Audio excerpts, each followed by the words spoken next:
UP में मस्जिदों पर मचा भयंकर बवाल। योगी के गढ़ में इकट्ठा हो गए सनातनी। सनातनियों ने बना लिया बड़ा प्लान। अब कुछ बड़ा करने की है तैयारी। यूपी में प्लान तैयार, विरोधी परेशान।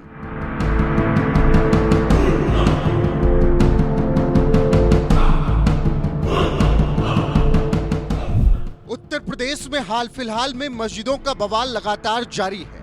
वो संभल का जामा मस्जिद हो, बदायूं का जामा मस्जिद हो, जौनपुर की अटाला मस्जिद की बात हो या फिर मथुरा में ईदगाह की बात हो, इसके अलावा ज्ञानवापी का चाहे जिक्र हो, हर जगह इस वक्त विवाद लगातार जारी है। ऐसे में जिस तरीके से संभल में बवाल मचा, उसके बाद योगी सरकार सख्त है।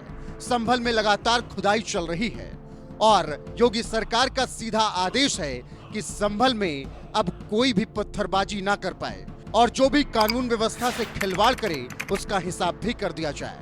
इसी बीच उत्तर प्रदेश में सनातनियों ने भी अब बड़ा ऐलान कर दिया है। जी हां, लखनऊ में एक ऐलान पर हजारों सनातनी एक साथ इकट्ठा हो गए और उसके बाद बड़ा ऐलान कर दिया गया।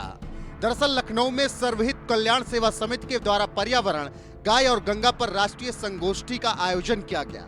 इस आयोजन में पहुंचे स्वामी अभिषेक ब्रह्मचारी ने संगोष्ठी का उद्घाटन किया। इस दौरान युवा चेतना के राष्ट्रीय संयोजक रोहित कुमार सिंह भी मौजूद रहे और उन्होंने संगोष्ठी को संबोधित किया। इसके अलावा प्रोफेसर मधु वत्स की अध्यक्षता में आयोजित संगोष्ठी में देश भर से प्रतिनिधि पहुंचे। गौ सेवा आयोग के अध्यक्ष श्याम बिहारी गुप्ता भी इस दौरान मौजूद रहे। ऐसे में स्वामी अभिषेक ब्रह्मचारी ने कहा कि देश सही दिशा में आगे बढ़ रहा है। सबको मिलकर गाय, गंगा और गौरैया के संरक्षण हेतु काम करना चाहिए। वहीं युवा चेतना के राष्ट्रीय संयोजक रोहित कुमार सिंह ने कहा कि कांग्रेस ने गौ माता को समाप्त करने की हर एक पुरजोर साजिश पहले रची है, लेकिन अब देश प्रगति के रास्ते पर आगे बढ़ रहा है।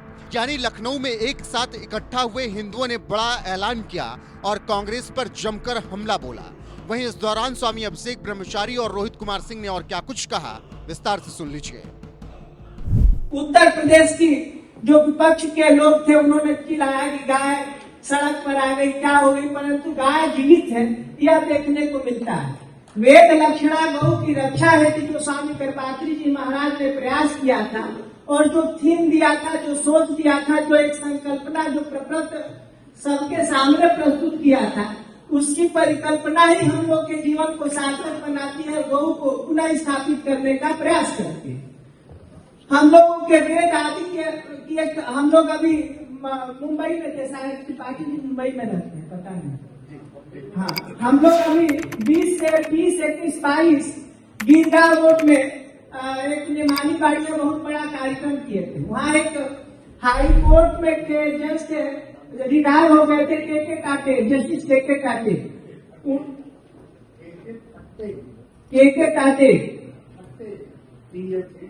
हाँ, जो भी है वो हमारे पास आए। हम लोग के कार्यक्रम में भी तीन दिन है। ह्यूमन राइट्स कमीशन से 9 तारीख को रिटायर किए और उसके पहले भी आते हैं। गौशाला और पाठशाला का एक कार्यक्रम भी उन लोग चला रहे हैं। उनके साथ कितने गोरक्षक, गौ संरक्षण करने वाले लोग हैं। परंतु आज हमारे देश के IIT में सब कहाँ फेल हो जाते हैं कि एक बैल का उपयोग हम लोग नहीं कर पाते। यह एक समस्या है। समाधान तो सरकार, एक हम बड़े मंत्री जो उत्तर प्रदेश सरकार के हुआ करते थे, उनके घर गए कि बैल का उपयोग क्या हम करें, कहे कि समस्या तो हमारी है, समाधान सरकार करे। हम किस परिकल्पना से आपको बताएं कि आप क्या कर सकते हैं। उसका निदान और समाधान भगवान दोनों सरकार के हाथों में होती है कि उसको करना क्या है। हो रहा है, परंतु जो एक संकल्पना हम लोग के मन में है कि पूरे राष्ट्र में गौ हत्या प्रतिबंधित हो, उस पर ठोस कानून माननीय मोदी जी से हम लोग आशा करते हैं कि निश्चित रूप से संसद में पास कराएंगे, जिसकी परिकल्पना स्वामी कृपात्री जी महाराज ने किया। 7 नवंबर 1966 को इस देश की राजधानी दिल्ली में सभी संतों की उपस्थिति में कृपात्री जी के नेतृत्व में जो गौ रक्षा आंदोलन हुआ और उस पर उस समय की तत्कालीन सरकार की मुखिया इंदिरा गांधी ने गोली और लाठियां चलवाई और सैकड़ों हजारों की संख्या में देसी गायों का नरसंहार संतों की उपस्थिति में दिल्ली में हुआ, उसको इतिहास नहीं भूलेगा।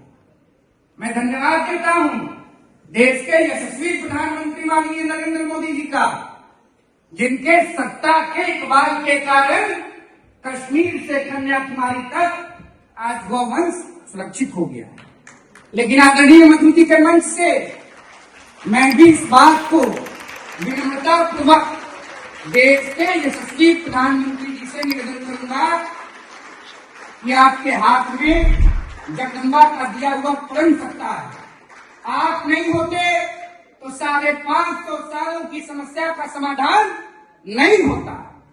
आप नहीं होते तो अमेरिका में, इंग्लैंड में, जापान में, चाइना में, रशिया में लोग पूछते थे भारत के लोगों से, अरे क्या बात करोगे, तुमने तो अपने अनाथ भगवान राम को टेंट से नहीं निकाला। इस सवाल का जवाब अगर किसी ने दिया तो वो प्रधानमंत्री नरेंद्र मोदी है। तो आज मैं इस मंच से निवेदन पूर्वक आग्रह करना चाहूंगा माननीय प्रधानमंत्री जी से कि आपने राम जी को घर दे दिया।